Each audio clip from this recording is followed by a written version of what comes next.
What's up? What's up? What's going on, people? What's going on? What's going on? Hanging out. Y'all hear that voice right there? Live inside Indigo. If you The pool hall. if you from Jacksonville, Duval County, close your eyes.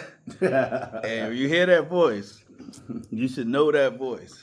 Well, I hope y'all know this voice. If y'all don't know that voice, y'all been sleeping under a rock, right? Yeah. If you're young, you might have been made from this voice. Oh wow! Woo! This is the one and only DJ Bodie. Yo, what up? People hanging out, doing my thing. Yes, enjoying. I gotta go back. I gotta give you the Martin. What's up? OG. What's up? Yeah. What's happening, my brother? Hey man, just like I say, supposed to be enjoying retirement, but that ain't gonna happen. That ain't gonna happen, man. Come on, man. DJs are like the hottest things ever. Yeah, you know what I'm saying? It's true. It's because of the foundation where we came from. It's the foundation. You know where we came from because you just can't, because we was the entertainers. You know, we was the entertainment throughout the party, during the shows, and after the party. When everybody else is sitting down. We got to be the entertainment. We got to want to get everything going. You know, back then it wasn't all that extra going on. So we had to be the one that was getting it up. Because see, back then, you had a party. Like a real party. A real party. Like this is what we came. We didn't go out and just smoke in the club and look at our phones. And look at your phone. Yeah. Back then it was about to get up and get down. It came to dance. Somebody gonna lose some weight tonight. And if the DJ was bad, we gonna call him out. And if the DJ was bad, they gonna call you out. Huh. They will call you out. So I used to be one of the ones that call other DJs out. So it don't make a difference. How you got started, DJ?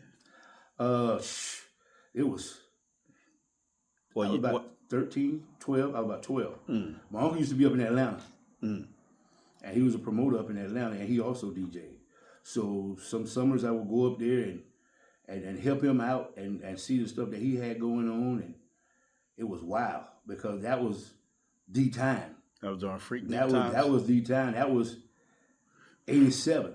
Freaknik Club Nicky's Gentlemen's Club. This before. This back before that. Yeah. Freaknik hadn't even started there.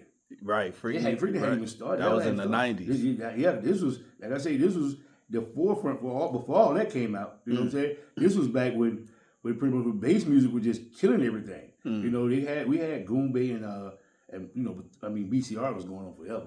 You know, stuff like that. But that was in Florida. So they didn't really know about that. So back up in that time, I was just going to see how everything was because R&B was still king. And I say a pretty late form of, I call it like late disco. You know, that was the late R&B. That was back when Cameo and Midnight Star them was running things, you know, back in them days. So that was like the last part of that, I say that disco era. They call it funk, but I call it still the late disco. Okay. It was going down there. And used to have a convention called How Can I Be Down? I remember that. And that was in the Omni. Well, it wasn't the Omni then. Right. It was something else then. Right. It was, I can't remember the name, but it was something else then before it became the Omni. Right. And that was where if you was anybody in R&B music or wanted to be showcased, you was there. Right. Because the label sent you there. And that, matter of fact, that was the first time I seen Whitney Houston, the first time I seen Freddie Jackson, the first time I seen Luther Vandross, and this was when he was getting started. This is back. Boy, this was, whoo! I'm talking about it was the point where Whitney Houston came in, and you had the whole Jackson family on one side. You had Aretha Franklin sitting over there. You had Dion. You had Stevie Wonder back in. It was wild, and I lost my mind. And it was like, okay, this is something serious. And you were a kid. And I was a kid, and I was in there because my uncle was in there. You know, so that was like crucial. And from that point on, I was like, okay, well, I got to be a part of this, because this is going to be real.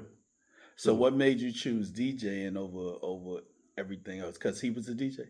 Well, it wasn't because he was a DJ. It was because when I got back here, I saw him do his thing, but when I got back here, it was the DJs that was here. And the DJs that are here that was at that time, like Jerome Brown, who got the barbecue place now. He was one of the head DJs there. It was Have Mercy Bellboy. It was the Pressure Cooker, who grew up around the corner with me. See, at the time, all the DJs then was on the north side of town because that's where all the black clubs was.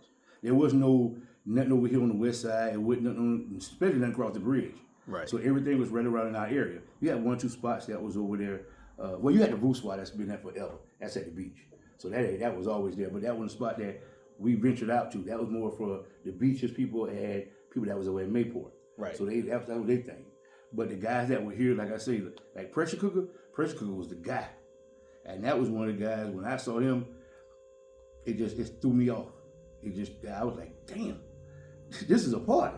And the first time I saw them, we had a thing, that was when Come Together Day first started. Because Come Together Day used to be just a little thing for the neighborhood. Just for the neighborhood. And it was at the park over there on Moncrief. And they would get out there and set up, and how it really got to, because I wanted to go, and he was leaving his house, because his house was right around the corner from me. And I said, I want to go. He said, well, come on, but you go help. So I was the wire man. I was carrying the wires. That was the days of crates of records. What? That was it. But that was my sign up for internship. I was interning because you couldn't just, you wouldn't finna just walk in no club, grab no mic, jump on no turntables. Right. You was finna learn this shit. Right. So you learn how to put the wire, where the wires go, how to put the speakers up, how to hook the amps up, and then if the amps broke, how to fix the amps. If the speakers went out, and this is when the party was going on.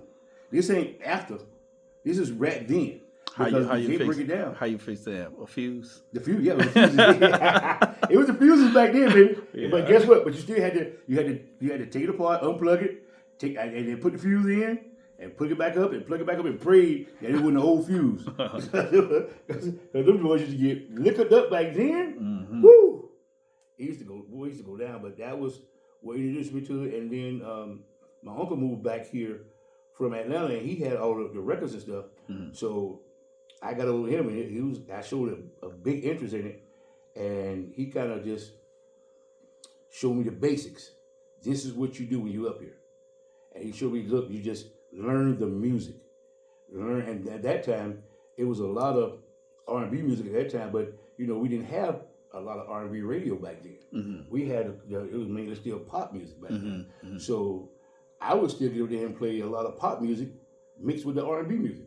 Because I was like, this is what we hear all the time, so you gotta incorporate it. Because even in some clubs, they would play some of the pop music, because that's what it was. Right. You had to learn the Rolling Stones and some Pink Floyd and some of the, you had to learn that. You know what I'm saying? So, and that helped me out a lot, especially moving up in the days, because it helped me get a lot of corporate gigs, especially Christmas parties and 4th of July and stuff like that, especially with a lot of military in town. I learned how to play a lot of that type of music by DJing in the predominantly white strip clubs. so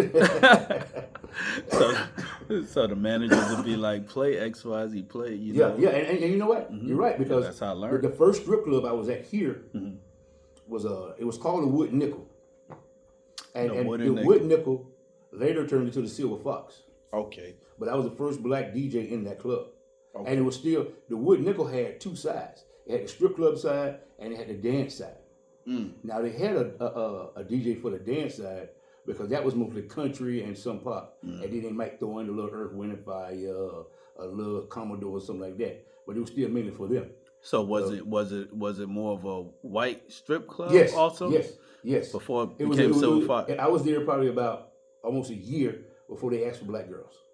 But at the time, but on that side, they still wanted to hear the R&B music because we had a lot of truckers that came in. Okay.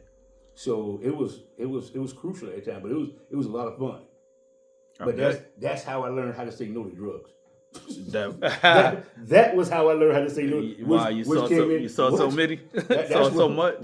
much, so much. Because a party back then was a party, and that's when they say a party, it included everything. Everything. When they say sex, drugs, and rock and roll, it was that. How old were you around that time? I was pushing 17, 18. Nice. I wasn't supposed to be in there. Right. I was not supposed to be in there. But the lady who I met her because we was at Fernandina. And we were DJing at Fernandina on Sundays. And that was our spot down there in Fernandina. We used to be there every Sunday. And that's when I met her. Because she was hanging out with some of her friends. But most of her, she was a Spanish lady, and most of her friends was black. Okay. So they brought her down there because she had never seen it. And when she saw it, she was like, I've been here She said, I've been out here a couple of Sundays now. As a matter of fact, because the biggest Sunday that was down there was Easter. You know, every Easter Sunday back then, everybody, you know your church thing and all that stuff there, and go eat. Then next thing you know, everybody heading down Talleyrand. Everybody in Heckscher, I'm sorry, not Heckscher. Going out to Fernandina. Fernandina was the spot.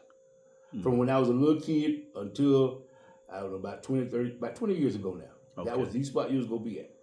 But we met Mr. Morgan, the one who usually runs stuff out there. He was a realtor. And that's when we started DJing out there. And that's what I said. A lot of stuff transpired from that. And that was great. It was great.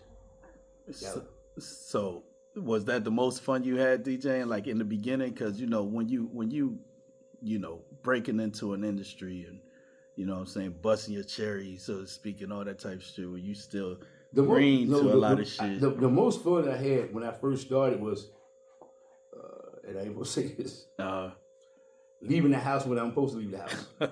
Going to take the older DJs to the club, setting them up in the club, going back, sitting in the parking lot, watching everybody go in the club.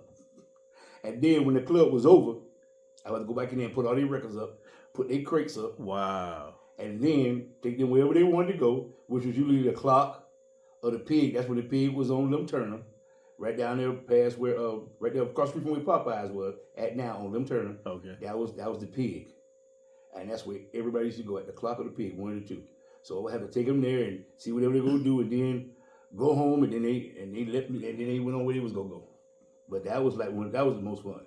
So, that was the most, other than that, being on the road with different artists, that was always something.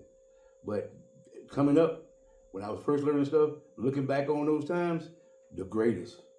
Because I was with people who actually took DJing to the heart. Because they didn't have no computers. Right. They didn't have, a lot of them had mixers. They had a mixing board. So they would use the channels and go up and down the channels. Wow. So that's what they were using. So that was, and then had the microphone, man, them guys it was something. It was unreal. But looking back at how them guys used to handle that and handle the crowd, because like I said, it was a real party. If that dance floor wasn't packed, they would work harder and harder until they got that dance floor packed.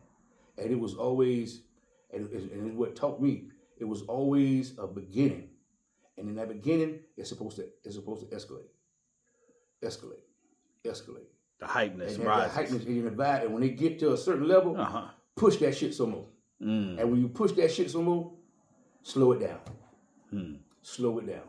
And once you slow it down, everybody was drunk, they was horny, and it was like, fuck it, slow time, slow dance time. Yeah, that slow dance time, woo!